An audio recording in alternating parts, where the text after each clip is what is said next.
Bonjour tout le monde, alors on se retrouve aujourd'hui pour une nouvelle vidéo et aujourd'hui on va parler démarches administratives sur la carte grise. Allez, on se rapproche. J'ai déjà réalisé il y a quelques temps des vidéos pour savoir comment on refait la carte grise suite à un achat de véhicule. Donc il y avait deux vidéos, une avec un code de cession, donc c'est extrêmement rapide, en 3 minutes c'est fait. Une deuxième avec sans code de cession, donc là c'est un petit peu plus long, mais c'est extrêmement facile. Et j'ai fait également une autre vidéo où je fais le changement d'adresse sur la carte grise. Et maintenant vous êtes nombreux à me demander comment on fait lorsque ça ne se passe pas comme ça devrait se passer. Donc c'est le sujet de la vidéo aujourd'hui. Allez, on continue. Comme je l'ai précisé juste avant, faire sa carte grise, c'est extrêmement simple. Qu'on ait un code de cession ou non, extrêmement rapide et c'est gratuit. Mais lorsque ça ne se passe pas comme ça devrait se passer, c'est beaucoup plus compliqué.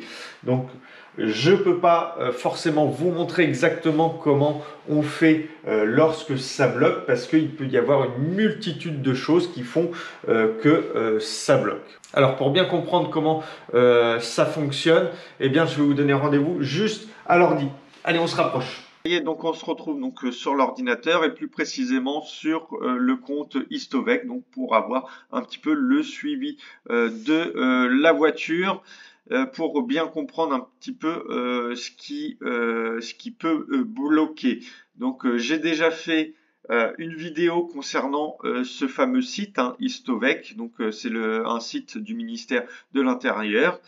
Je vous mets évidemment le lien dans la description de la vidéo et on se rapproche. Donc on est sur le site Histovec et juste pour vous montrer que à chaque fois qu'on intervient sur la voiture, suite à un accident, suite à un contrôle technique ou un changement de propriétaire, etc., tout est enregistré.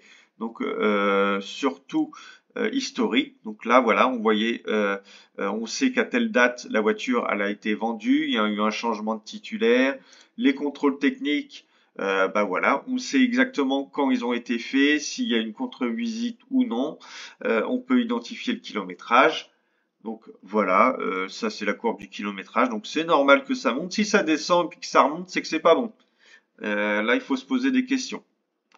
Voilà, donc là on vient de voir un petit peu tout ce qui était enregistré dans le suivi de la voiture. Et lorsque l'on fait sa carte grise sur ANTS, c'est extrêmement simple parce que tout est déjà enregistré. On sait les anciens propriétaires, on connaît s'il y a un contrôle technique à jour ou non pour la vente. C'est pour ça qu'ils ne nous demandent pas de justificatif. Là où ça se complique, c'est lorsque y a des incohérences au niveau de telle ou telle chose. Ça peut être dans le suivi des propriétaires. Un propriétaire qui n'a pas fait la carte grise, il y a un bug.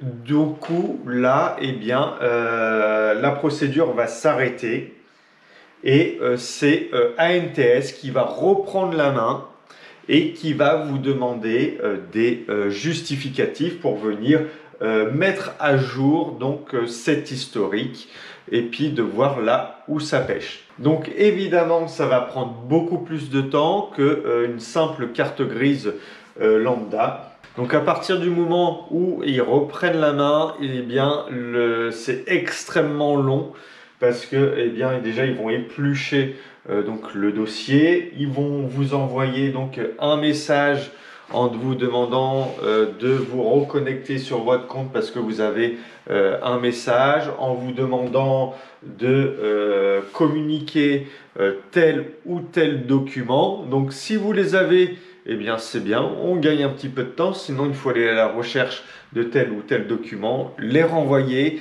ils réexaminent le dossier.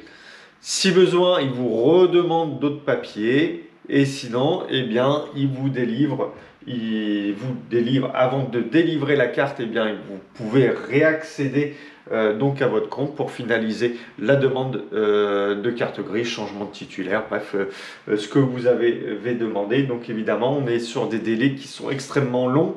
Voilà, donc malheureusement, je ne peux pas vous en dire plus sur ça lorsque ça bloque.